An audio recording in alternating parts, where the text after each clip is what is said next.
welcome to Spiritual Successor, a comedy video game design podcast where we take your lovely video game ideas and turn them into the next rancid AAA video game titles. I am one of your hosts, Blake Rhea. And I'm your other host, AJ Hart.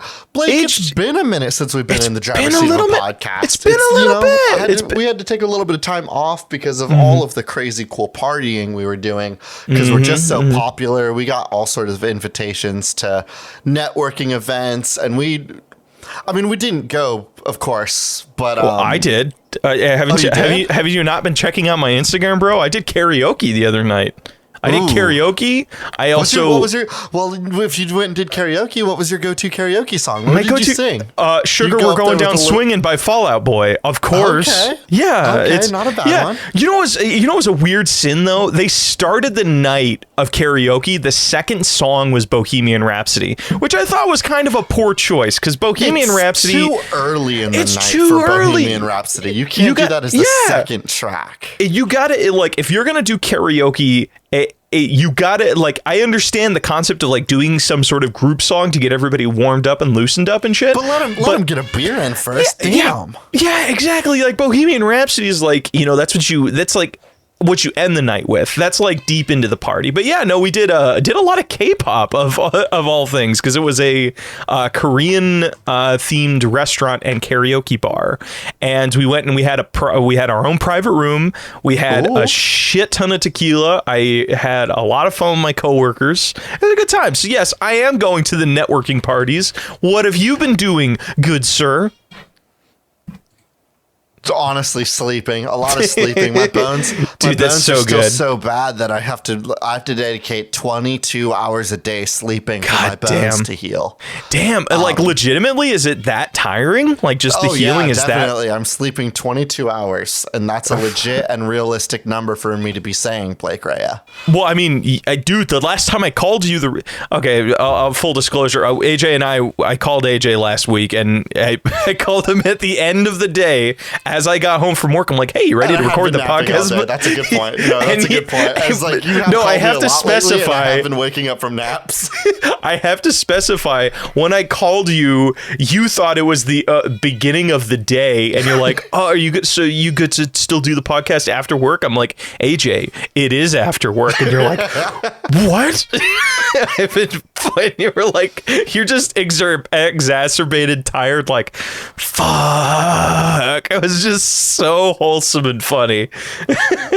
Dude, I hate naps so much. They throw off my rhythm so hard. Dude, I don't know when the last time I took an anti-night nap tirade on this show was, but I just want to reiterate, naps are bad. They make you forget what time it is. You're losing hours that you're never going to get back. I could have spent that time rewatching Pirates of the Caribbean instead, which is, of course, a masterpiece. I see. The trilogy. What I don't understand is why don't you just make up that time later in the day? Like, because I have a bedtime. Because what the fuck do you mean? Why don't I make up for? I have a bedtime, Blake.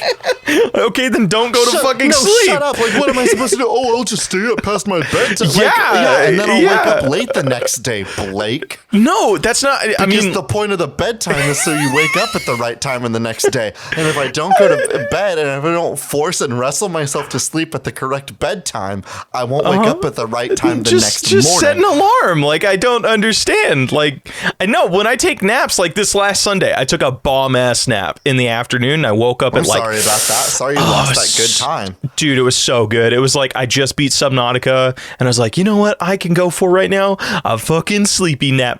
And then I went to my bed. I hugged my cat. Stop. Time out. I do have to bully you for this. You're telling me that you finished a video game and you thought to yourself, yeah, I need to treat myself for a job well done. Good job, me. Time to sleep. You said, I get to treat myself good, and then you put yourself out for 3 hours. when you fucking spend 80 hours on a video game like Subnautica, it's like, you deserve to fucking rest for once. There was 3 weeks of my life where I would come home. Reward, because if I ever award you, and I'm gonna be like, congrats, we won best podcast of 2023. You're gonna be like, oh sweet AJ, I found a hammock. You want to come snuggle up? Like, no, I want to party. That's fucked up. No, bro time. Fuck you. I think I look, if you and I, when we inevitably win Best Podcast Award of 2023, I don't know where to go vote, but go vote. You and I we got to snuggle it up because I'm not sharing this with nobody. This is something you and I earned. I'm not bringing that energy to a party where our partners are at, where our family and loved ones are at. It's like, no, it's fucking you and me, and we're going to cuddle it out. 150 hours of you and me, buddy boy. I'm fine with that, but can we like stay awake while we cuddle? Like if you go to sleep when I should be celebrating and experiencing that time with you, I'm going to be very hurt. No, because cuddling is. I got to share something with you. Yeah, AJ, come here. I want to celebrate and spend my time with you, and then you just check out. I'm Do you know how disrespectful that is to me and my time? I'm gonna share something with you that's gonna make me sound like a sociopath. Yeah, probably. I don't like to cuddle while awake. I just don't. I don't. I know that's weird. I feel like cuddles happens when you're about to go to sleep. Like cuddles is sleepy hours stuff.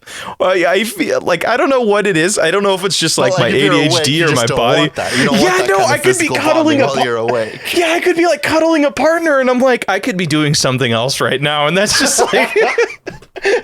I'm awake. Why don't I go use this for something? Here's my question for you.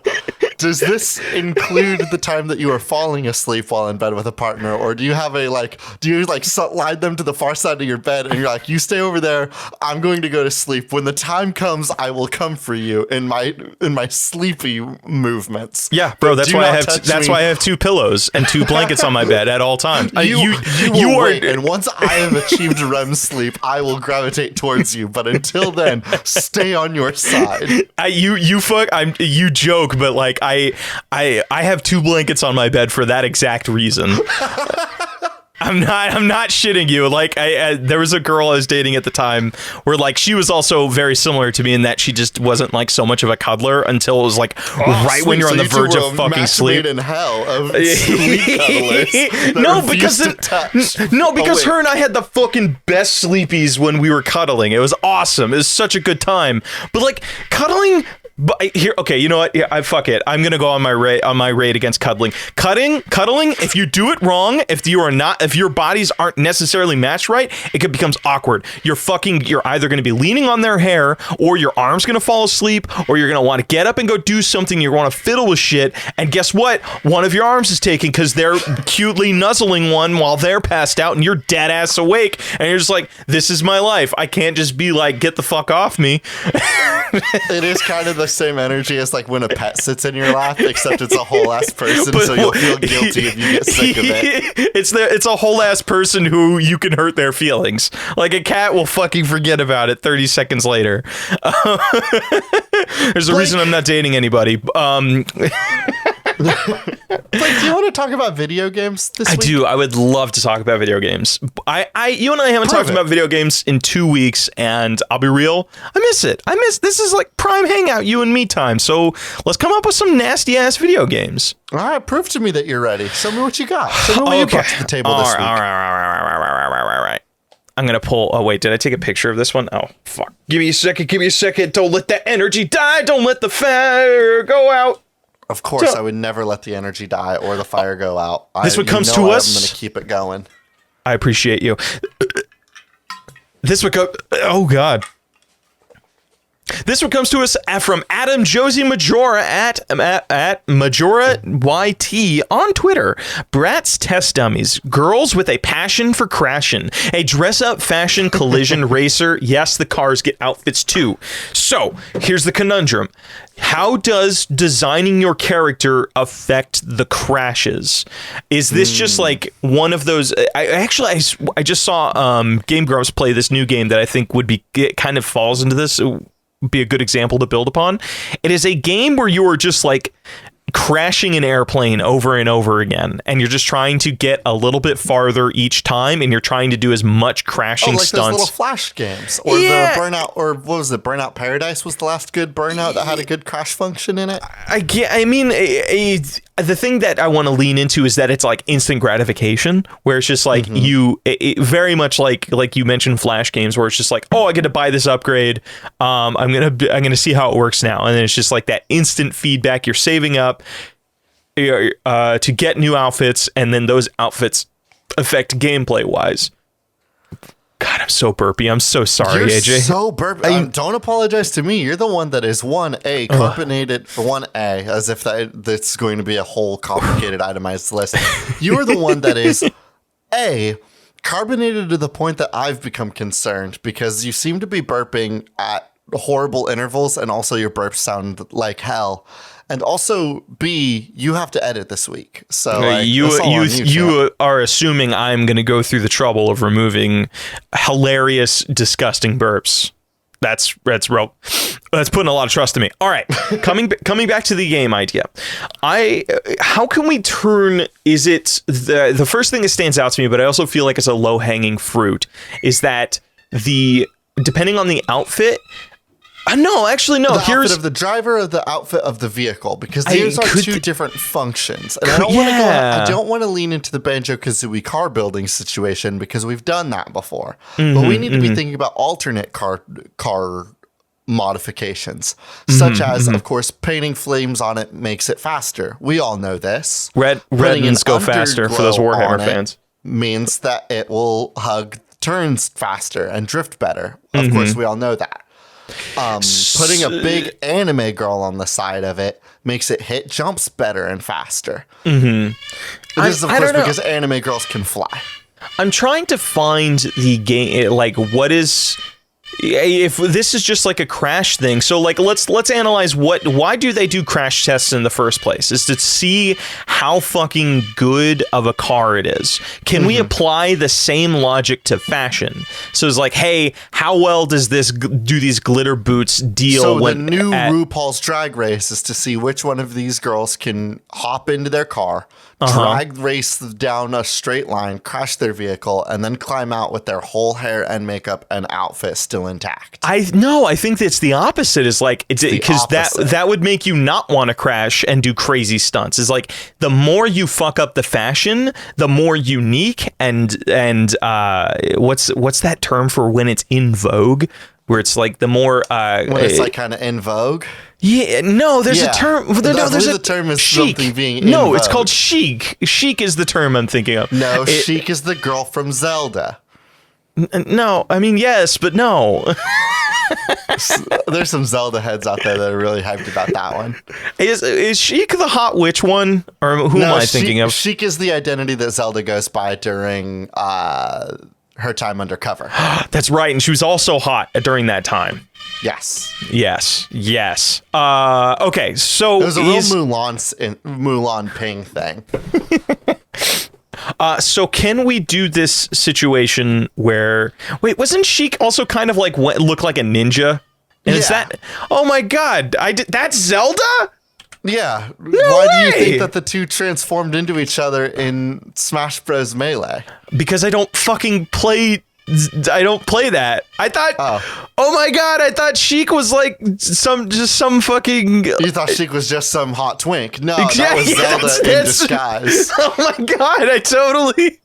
Sorry, spoilers for Legend of Zelda Ocarina of Time? Whoa, those mysterious feelings make sense now. It all makes you, General, whatever the fuck is General thing, from Mulan. Or that weirdly problematic episode of Futurama was Zap Brannigan. Wow, that's so fucking cool. I didn't know that. That's awesome. Oh, that's how you spell chic. Okay, bookmark that. I'm kidding. So here's the gameplay loop of it. Is you start the game with just like a very basic fashion, basic outfits, and you have your car that is also normal kind of a fucking rust. Yeah, sneakers, it's kind of a fucking rust bucket. And a Toyota Corolla, and you drive this thing off the highway interstate into a billion other cars, and we get to do the Burnout Paradise thing, where you crash and blow up and start racking up points. Yes, and you walk out of that and your clothes are all torn asunder and looking like shit, and then some fashion model woman sees you and is like, that's the future of fashion. Can I pay you to keep designing new outfits for me? Bam, the gameplay loop begins. You get access to new fashion that you use your core money for, and you then combine that with how the crashes work, and you get this completely unique and generated outfit post the crash, where like things are torn away, you get like oil stains on things, different, like you get maybe people's blood, who knows.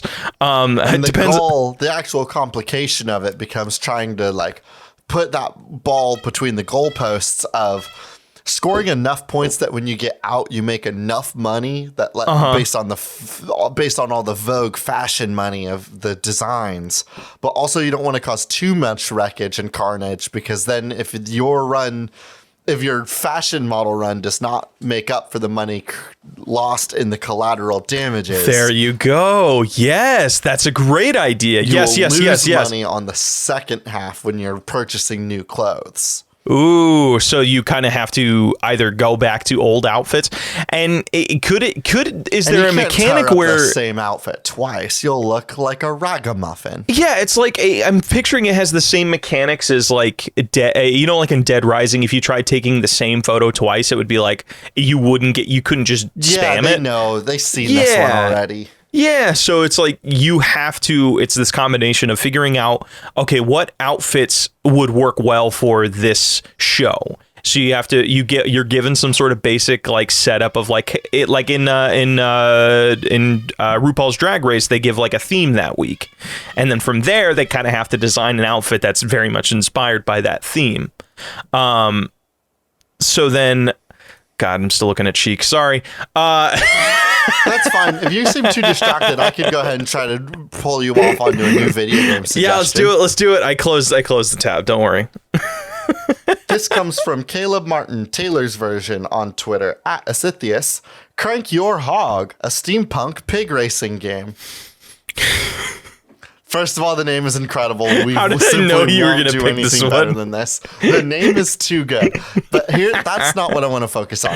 What I want to focus on is the idea of customizing, enhancing, and making a hog better. A pig. I'm going to go ahead and call it a pig or a boar so that we can just... It's a hog. We're just going to make so many... Well, I could say hog, but like... AJ, are you saying you don't want to crank the shift on your hog? Like put a gear shifter in your hog?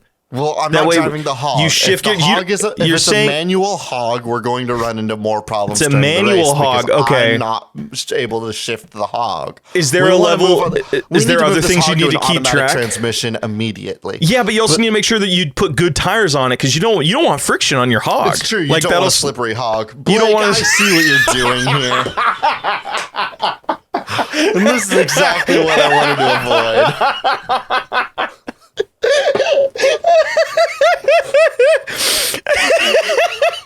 Sorry, I could. You can't give me a pitch like that and not have me devolve into a 6-year-old child. Like, can we use the word pig or swine for the rest of this conversation to avoid you tricking me into more hog conversations? This is Isithius. Isithius spent their hard-earned sweat and blood to give us this submission, and we will not disservice them like that, AJ. It doesn't. That is the submission. So we're gonna talk about how to make our hogs better. Yeah, how to upgrade your hog. All right, so this is... So here's the first thing that I want to do is I'm not interested at all in the idea of car building. I'm not interested in car modifications. We just had a game like that. We just did that, What I'm interested in more than anything is the return of the digital pet genre. That's right. Nintendogs failed. Nintendcats failed. What are you talking about? Nintendogs is fucking... failed. All right. Now it is our time to bring back the digital animal pet with Crank Your Hog, a video game with a steampunk aesthetic, and we can talk about steampunk modifications for our hogs later. But first and foremost, this is a game about petting the hogs, feeding the hogs, bathing the hogs, and caring for our hogs. Mm-hmm. but they are steampunk automatons to use steampunk could be lingo. automatons. Well, this comes down to it. Do you want to create better racing hogs based on automation and automatoning, or do you want to create better hogs by breeding the winning hogs? I don't know. Because you know that if you make an automaton hog, it's not going to breed right. Much like French bulldogs, they are a crime to God, and they are no longer able to breed. I mean, they can breed. It's just like they have to have That's actually the first thing cesareans. to creating an autonomous steampunk hog. Step 1 is sterilization. Step 2 is adding a giant crank to the back of them. Oh. I don't make the rules. Okay. I'm just trying to figure out like what is this just you have your little steampunk farm and you're just caring for your steam hogs. Uh-huh. Okay. Do you have to go into town to get them like upgrades and things? You have to go into town to get them good food and toys and good mud. Like, again, I want to take all of the things that we liked about Nintendogs, a game that I played on a lot of road trips and car trips as a child, because I had 3 little puppies in there and they were really cute. And I took them on walks and I bathed them because if I didn't bathe them, they would get really stinky. You know, I like this idea, but it doesn't have that stank enough for me. You know what we need to do? You know what I think of when I think of just a cute, adorable little hog? You know, like a little pink hog that I just like I look at. Tell me about what you immediately think after you think about small hogs. I want to eat that thing. I want to eat that hog. I want to eat that small hog. I want to eat that I want to eat that hog that is made of steampunk bits. Okay. We are. Okay, so here's what it is. We have hogs. We have the option to breed and enhance and get a real award-winning hog. We can then enhance the hog through steampunk means, giving it a cool hat and binoculars and a big crank on its back. Really? Is that what you think steampunk is? What the fuck do you think steampunk is if not big cranks, steams, monocles, and silly little hats? It is also like the discovery of different kinds of art and alchemy. And it's like this whole movement of like, hey, what if the Victorian era had like this huge, big Enlightenment period? So it was like really sciencey, right? At least that's what I thought it was. So it's like steampunk is what Dishonored looks like, except if it wasn't fun and cool. That's not steampunk. That's diesel punk, if anything. Yeah, okay, I'll give you that. What about Fable? Does Fable count as steampunk? No. Every time I tried booting up Fable on my Xbox, it would crash my Xbox, so I never got to play it. I did own it. I just never got to play it. Okay. If I just Google steampunk. Well, let's keep it simple. I don't know. Like, I feel like we can do this cool upgrading system where if something doesn't work out, guess what? Wow, a lot of things have spider legs when you Google steampunk, huh? Fuck, dude. Hold on a second. What if we did a game where you're trying to... Wild West is steampunk. I would also posit that Howl's Moving Castle is steampunk. It's more of like fantasy. It's not really, there's not like a whole lot of clockwork monsters in it. Motherfucker's whole house is all steam and clockwork. What do you mean? No, it's not steam. It's just a moving rusty house. That doesn't mean it's steampunk. That thing is pumping out smoke constantly. Are you and I looking at the same house? AJ, smoke and steam are different. I know they both begin with S, but they're very different things powered by very different means.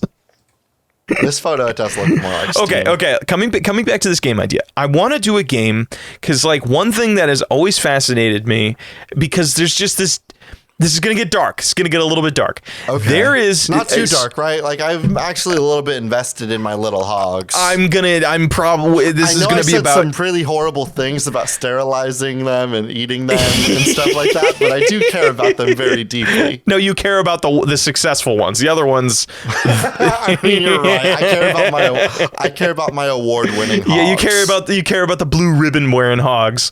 That's the thing I was getting at is, like, you go to like a county festival or a fair, a county fair, and there are those competitions where it's like, hey, who has the biggest hog?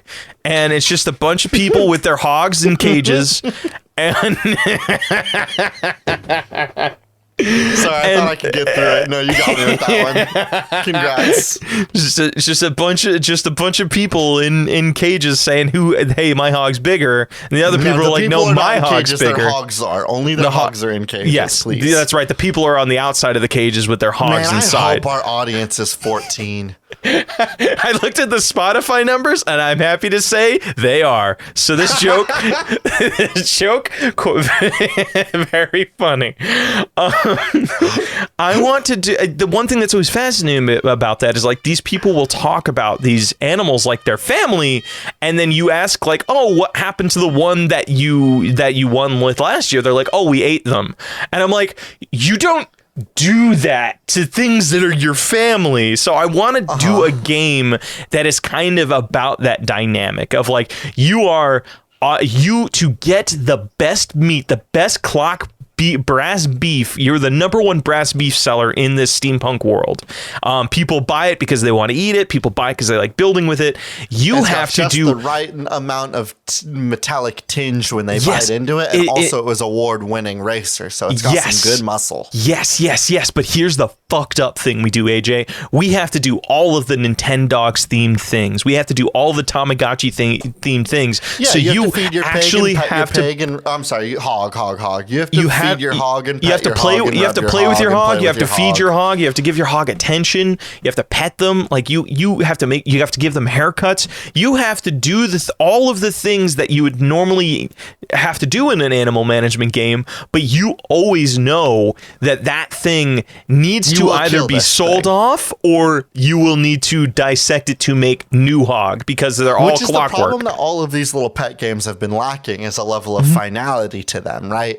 Like my Tamagotchi, like I could raise it up to be an adult, but then it's just going to leave me an egg, abandon its child and then move out. And then the loop starts again. Wait, I thought they could die. Are immortal. Well, I would never let a Tamagotchi die, Blake. Please do not ever underestimate my gamer skills like that again. You're right. Nintendogs, those dogs are immortal. They can go for years without feeding or without being fed. I think they run away technically because they figure out how to operate a door before you can come back. But nothing bad would happen to them because they're immortal beings. Yeah, they went and found another child that loved them more. And nobody played Connectimals, so those things were never brought to life in the first place, so they can't die either. What the fuck is Connectimals? That's exactly what you and most of our audience is thinking. Okay, all right. So it is a management game where the stank of it is you we have a level of finality to our animals. There are 3 different ways that your animals could die, of course, and that is by racing too hard, dying from not being cared for, and being sold and turned into bacon. Turned into brass bacon.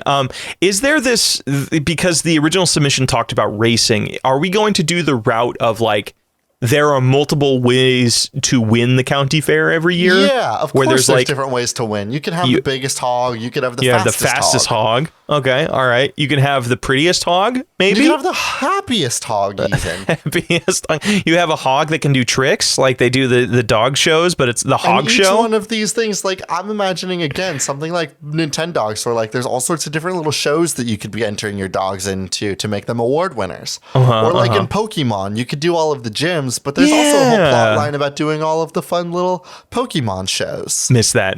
I want a hog show. I want hog fashion shows to be a thing. Oh, actually, well, I'm going to search this up. That has to be a thing. Hog. There has to be hog fashion show. Pam Hog. Oh, no, wait, that's a person. No,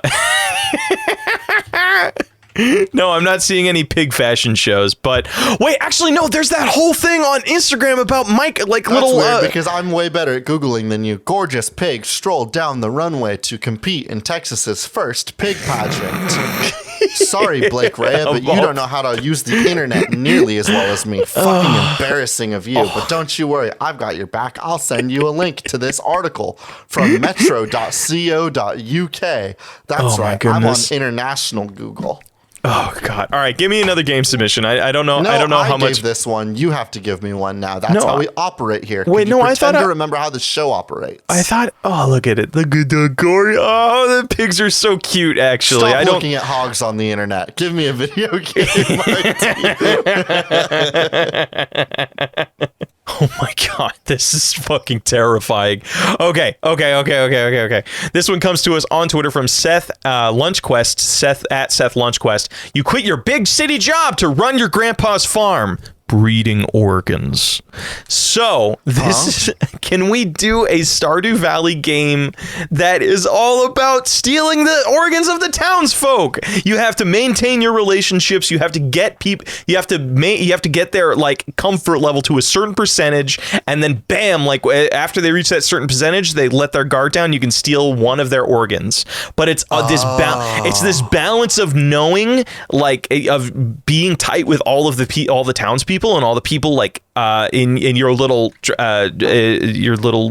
slice of paradise town without people knowing. And here's the kicker of it though, is that the moment somebody finds out, it's fucking permadeath. So you know, like how people will sink hundreds of hours into Stardew Valley? Imagine sinking if that went awry because somebody noticed that you stole Dave's kidney. Because you fucked up bad, and then you just lose 100 hours. Think of the tension, think of the drama. Who would you steal kidneys from first, and how would that affect their performance in the town? Because if you take a heart or a kidney, or not a heart because they would die instantly, somebody, I know exactly how that affects their production in the town, and that is entirely.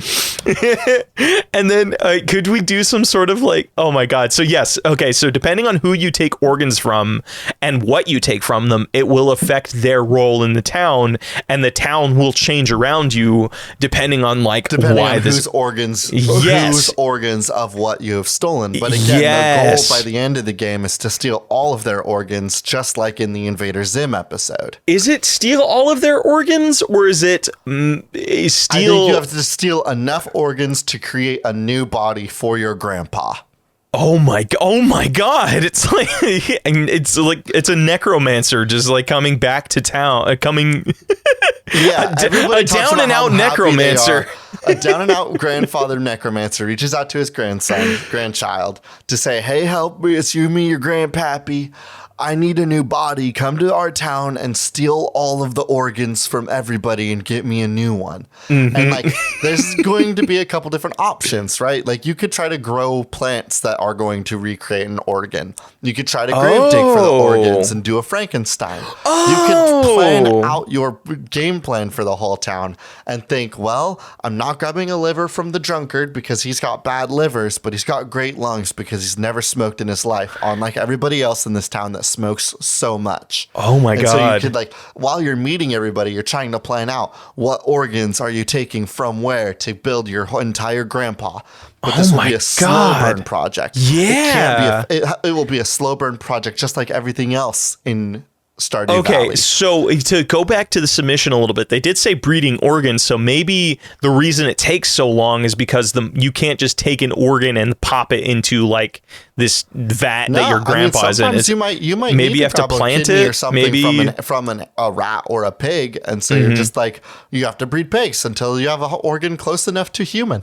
Oh, interesting. Maybe you have to keep breeding until you find an animal with the correct blood type. That way you can just make sure that animal is going to give you enough blood for your grandpappy. I like this because this multiple routes thing, it feels like there's a bunch of little crisscross pathways we can do. So like you mentioned something about grave robbing. Well, guess what? Maybe you know that this person can give you all the body parts you would need for like to get your grandpa's meat meter up by 10%. And rather than just taking one thing at a time, you're like, okay, what if I just off this person and then they hold the funeral and then I get all the organs like afterward. Yeah, so the problem is that they're going to be a little bit worse quality because like they've been rotten for a little minute. Well, that, and also I think the embalming process like fucks up organs, right? Yeah, you know the embalmer ain't too worried about those organs. He's just in there. maybe you can like I feel like this should have like a Santa Clarita just diet. Like that scene from Sunny in Philly, you could cut a deal with the person that runs the morgue. You can do that? Maybe? That one feels too on the nose. Like, I feel like out of all of the people that should be hunting you down, it's like anybody related to health, or like police. So I think the spice of it, the juice of it, is like somebody else that is on a similar level to you, as you guys are like become unlikely friends, or maybe unlikely lovers in this breeding Until you organ. realize what's that? Their traps look so good, and your grandpa could use some good traps. Ooh, or maybe they're trying to steal from you, because maybe, guess what? They have their own family member that they're trying to bring back from the dead, or they're just fucking a mad murderer. That would be a fun reveal that one of the other villagers is trying to bring back their grandfather, and perhaps at some point while grave digging, you realize that some of the bodies don't have the organs. No, so okay, maybe there's like each season has like a different arc where it's like, you know, like on Dexter, it was like each season he dealt with like a new murderer that he was trying to hunt down. So this you're proposing that during each season of summer, winter, fall, spring, there's like a new person, a new player in town. Like the first one could be maybe you legitimately meet a serial killer who's fucking up the organs that you're trying to he collect. just kills somebody right there, and so you're like, your little investigation is which one of the villagers is the murderer. Yeah, and in the so second season, there's an investigator that's like, it's weird. After the murder happened and the murderer was stopped during the last season, we're still running into some like strange occurrences. So I'm where people are just disappearing. Yes, and then maybe and so you think during that one you're like, oh no, they're on to me. And then the third season reveals, what's that? There's another person in the town that has also been trying to collect body parts. Yes, I don't know what happens during the fourth season. Perhaps the fourth season, the big push is that, like, you know, it's hot now. Your crops are worse. Your animals are having a hard time, and the body is starting to decay. I think that might be that. I don't know. I feel like it should be this is one thing I've always heard with Stardew Valley. It's about the story point. Yeah, it should be like, it's the relationships with the townspeople, and like, of course, there will be like a bazillion. Maybe here's the curveball we throw too, is like, maybe some people in the like the problems in the town are solved by like organ things. Like maybe a lot of people in town are kind of older, and it's like, man, I wish I had a heart, like a kidney transplant. And you're like, oh, if I keep this person alive, maybe they'll help. They're going to cut me some deals in the shop that makes my farming easier. So you have your organs are kind of currency. Yourself breeding a heart for them too from all of your animals. Yes. Or stealing it from somebody else in the town that you know doesn't need it. Yeah, no, I like this. And then like, it's just new people coming in and out of the town causing these complications. I love where it's this. like at any point, like your game could just fucking end and it could be over. I think that I love this game. I love this game. I love like the little small town nature of it. I think my one catch that I want to highlight is you proposed earlier the idea that like, oh, it's a meter for your grandfather's meat. You gotta grind it up. I think it should be a complete list of all of the items in the game, so you have to collect one of each of them. That way it's easier to track, and that way it's not an ephemeral like meat meter. You know what I mean? Like, I don't want someone to be able to just breed pigs the whole time. Like, yeah, no, if you're going to have an entire pig, grandpa, you have to breed for hearts, you have to breed for livers, you have to breed for skin. Like, it's a whole project. How about this? If we're leaning into the thing of it being like kind of a necromancer, that implies there's this little magical energy to it. So it could be that the organs have to have some sort of like story beat tied to it. It's like, bring me the heart of a broken heart. Like, bring me the heart of a woman who had her heart broken. Bring me the brain of a genius. Bring me the legs of a runner or something. But something's just trying to go, it's hyper specific, and that's where like the storylines interweave of like, all right, I need this person to have their heart broken, so I got to do this side story of dating this person, and that could be multiple people. There's multiple people in the town that you can date. Bring me the hands of a man who's worked every day. So that means like, hey, maybe you can hire like a young upstart 14-year-old who's like, I need cash for the summer, and you basically like, put him to work on your farm. Your time is ticking, little man. But you put him to work on your farm, and then bam, their hands have been like worked. So you kind of have to problem solve and solve these like weird little riddles. I love little that. riddles. Yeah, and at any fucking point in one of those major arcs that's going on where like the town is suddenly operates completely differently, like people's schedules change, people like maybe some people gravitate towards certain people during a season. If boy's parents fall sick, then he's going to stop working on your farm because he needs to return back to his parents' farm. Yes, you get, dude, there's so many things you will need to keep track of. So many moving parts. Yes, I love this little organ simulator. Is there anything we can do to put some stank on it outside of your game ends? Or do you think there's enough stank I think there's enough to the time and I think there's enough stank based on the fact that it is just functionally a rip of this video game, but with a mod added to it. Okay. All right. Do you have another game that you want to pitch me, or do we want to kind of figure out what our nug is? I'm actually going to go ahead and try to figure out what the nug is so we can spend a little bit more time analyzing and enhancing that. What do you feel? Because I think it's between hog and organ farmer. I think I want it to be Crank That Hog. Crank that. Okay. How can we because I feel like you outside of make Crank That Hog worse. Okay, so let's kind of go through what our plan was. Is you have to go through and you are given a Nintendo style piglet that you need to care for and increase the capabilities of this pig, and perhaps even breed this pig with other award-winning pigs so that you can make some perfect pigs. Okay. Now, there are also pig races. And in order for pig races to go well, you need to enhance your pig via steampunkness. Now, if you start to enhance your pig too much through automatonization, it will become incapable of breeding.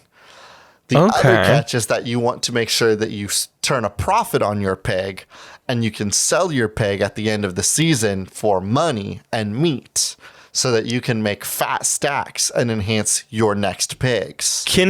So I want to add a little bit of stank. I think this is the wrinkle I'm looking for. So we take the name literally of Crank That Hog. You need to check into this game every day and make sure all of your clockwork pigs are properly cranked. That's part of taking care of them. Of course, if you miss that, or you miss a day, guess what? That fucking hog dies, and all of the meat, the brass meat you've been cultivating, all the gears that you wanted to harvest from it, or all of the competitions it's winning, guess what? It's fucking gone. So there's this level of like, you add need on this to layer of you need to be caring for the pigs that are under your ownership. Yes. There's no way to get rid of a pig other than letting it become an award winner of some kind and selling it. Meaning that if you've perhaps mismanaged and you end up with a bunch of not award-winning pigs and you didn't check up on them and they starved and died, you have a bad reputation now, because now people know that your sty is a place where pigs go to die.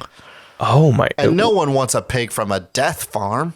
Wait, is that what the pen for pigs is called? A sty? Yeah. I'm pretty sure it is.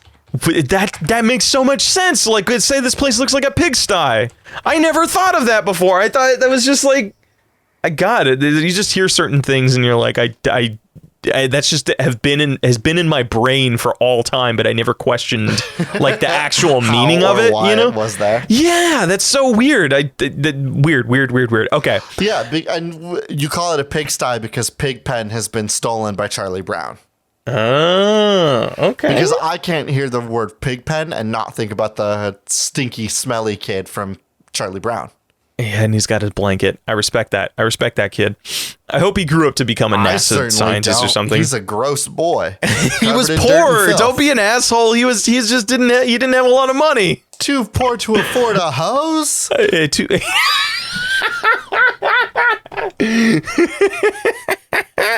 Too poor to go stand in the rain? Jesus. All right, enough of that. Okay, so Crank That Hog, you got to check in every day. So our end goal is just to Is it just you live this life and have one animal that has mastered every single one of the competitions? I think that's really kind of the end goal is to. Well, also, of course, we can add a PvP element because, as we all know, people love PvP and they love breeding and competing their animals. Oh my God, so battle bots, but it's with hogs. Hogs. I wasn't thinking that the pigs would fight each other. I'm not interested in pig fights, but I am interested in pig races where you can show off how good you did for your pigs and show off how fast they are. Oh my God, and you know what? How big and fat and happy your pigs are as compared to your friends' pigs. Because a lot of Tamagotchis, like, you can make them play together, but I want people to know that I'm a better hog farmer than they will ever be. Hey, bro, you want to race for hogs? Hey, bro, you want to see my hog? I bet you it's way happier and bigger than yours. Hey, bro, show me your hog. I want to see how many competitions it's won. Let me see how many awards you have on your hog. Bro, you went full hog. Going full hog is what it's called when you have a hog that has won in every competition. Thank you so much, Blake. Yes, going full hog. Okay, all right. So crank that hog is our game. All right, is there... Oh, fuck. I think that's going to be it for this week. That's a game, my brother. That's it. Though, let's go to patch notes, man. Hello, everybody, and welcome to Patch Notes. This week, we actually have a notification specifically for our Patreon supporters. Yes, so all of the people who follow us on Patreon, I just want to give you a quick update. We are uploading a new modifier today. With the launch of this episode, check Discord, check Patreon. If you're not on our Patreon, come hang out, come chill out. It's only $2 a month for a whole load of goodies. Until then, thank you for listening. As always, our intro and outro is Cheap Shop by Anamanaguchi, an excellent song from an excellent band for an excellent game. I have been one of your hosts, AJ Hart. And I have been your other host, Blake Rea. This has been Spiritual Successor, and these are cool games that should not be made.